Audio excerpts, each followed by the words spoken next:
that night I just went to bed and I decided that I was going to die, or my mom's significant other was going to die. Either he was going to die or I was going to die. And bless my heart, I put a BB gun under my bed and a knife. And I wasn't sure which weapon I was going to use on him or myself, but I was going to use one of them. Next time he came home and beat my mom up, somebody was going to die. And it's kind of freaky because you see stories now sometimes in the headlines where a 12-year-old kid kills the stepdad or something, you know, and I'm like, dear God. But I'm here to tell you what happened after this. So the night that I was going to kill him or me, he came home drunk, as predicted, and he started beating her up. I didn't have the courage yet to get the knife or the BB gun. What I did was I covered one ear with a pillow and I put a radio up to this ear, like this. So I didn't have to hear her screaming. And my mom screaming was terrible. And on this side, with the radio, was Bill Pierce, who had a radio show called Night Sounds. You guys can look it up. He had the most soothing voice. It's like, his voice was like heaven itself, and he had the most beautiful instrumental music, and he would tell all about Jesus, and he talked about how to give your heart to him, and how to surrender, and to forgive me of my sins, and Lord, today I give myself to you, forgive me my sins, Lord, just please remember me. And I did the sinner's prayer. And I felt like so much weight came off of my 12-year-old self. I felt lighter. I cried, and I cried myself to sleep with happy tears. When I got up the next day, I felt like I could float down the hall. I didn't know what that feeling was. It's the peace that passes all understanding.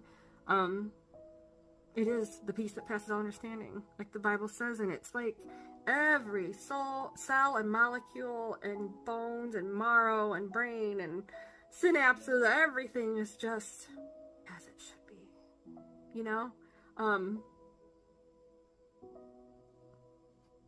didn't tell anybody, of course, but I felt like everything's gonna be okay.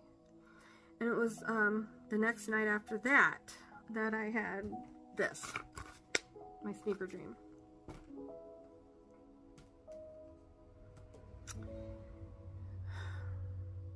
I had no teachings about Jesus at this point except for that church that had the ritualistic abuse.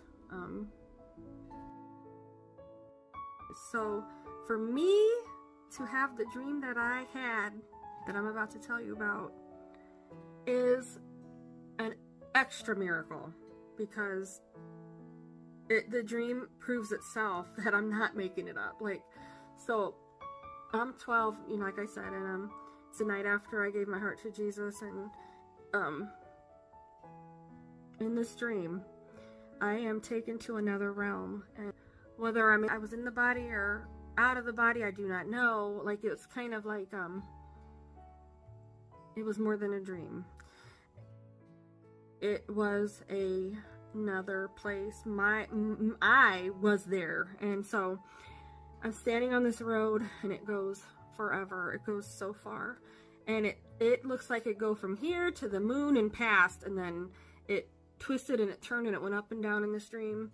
And I am I'm actually kneeling on the road because I'm sobbing, so I'm on my knees because I'm grief-stricken, because I know I have to walk this. And on the left of this road is a desert, had cacti and sand, and it was desolate. And on the right of the road, all the way down, desert, and on the right was the plush forest green, full of grass, trees. So I think that signified different paths you can take in life, but I don't know, to this day, it's just, I think it signifies two different choices you can make in life, maybe. I don't know, what do you guys think? So, I'm on this road, I'm crying, and I'm distraught, and all of a sudden, Jesus, you guys, Jesus, Jesus. The real one. Not the one I thought he was at that satanic church. And he was just there. He was standing to my right. And he helped me to my feet.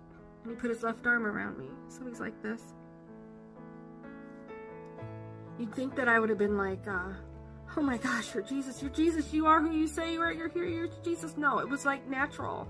It was like he was meant to be there, like I'd known him before. Like as natural as breathing, as natural as anything that he was there. It was the most natural thing that he was there. So it was like my soul knew him, you know what I mean?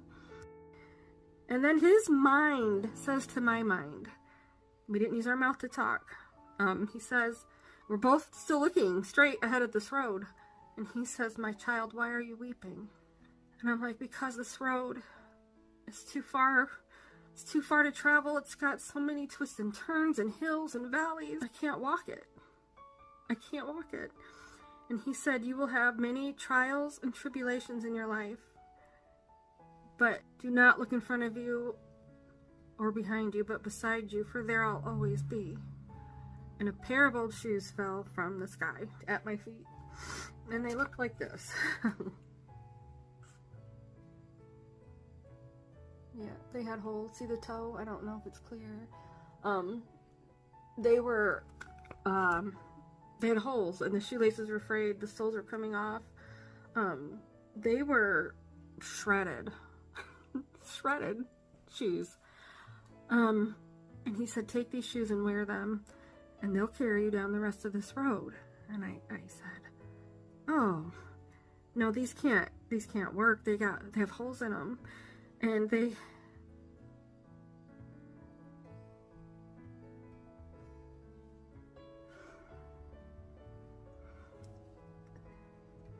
have holes in them, and they're beaten, and they're torn. How are they ever going to last down this road? And he said, my child, wasn't I too with holes and beaten? And wasn't I too shredded? And aren't I enough to carry you for the rest of your life? You guys, Jesus changed my story. No longer was it going to be that I died or my step died. It was Jesus. For the first time, I felt seen. Like, I'd been so stifled my whole childhood and silent. And don't show sadness, don't cry, don't speak up, don't just blend in and don't cause any problems. You know, I felt invisible my whole childhood. But now, Jesus, he saw me. The Son of God, the God that hung the earth where it is, the God that makes the sun be the exact distance from the earth for there to be life, and if it was tilted one way or the other in the slightest form, there would be no life here. The God that makes our bodies work and our cells work and makes us breathe. The trees give us oxygen and we give them what they need, their carbon dioxide they need to breathe, and it's this beautiful partnership.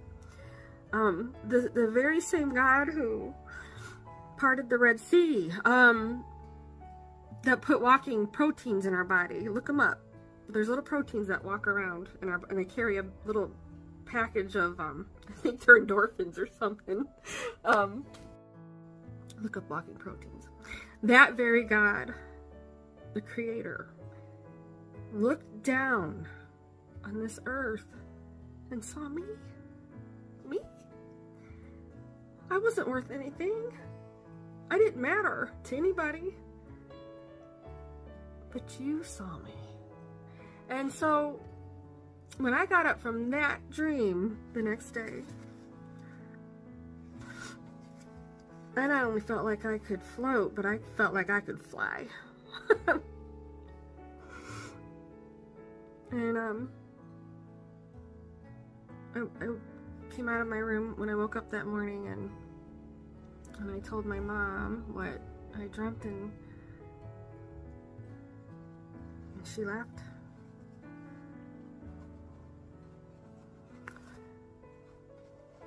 But that's okay. It was okay. Everything was okay. Everything was okay.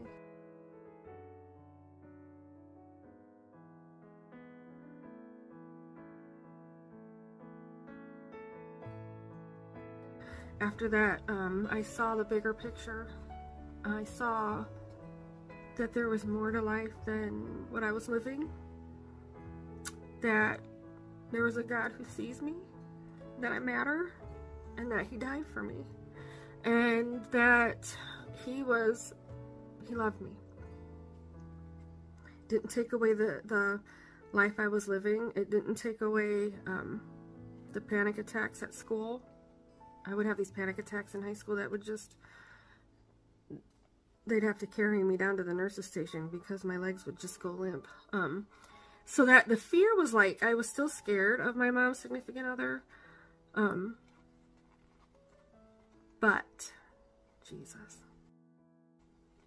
He changed the outcome. Like, no longer did I want to die, or did I want to kill my mom's significant other. He changed the whole story. I don't know what would have happened had Jesus not done what He did.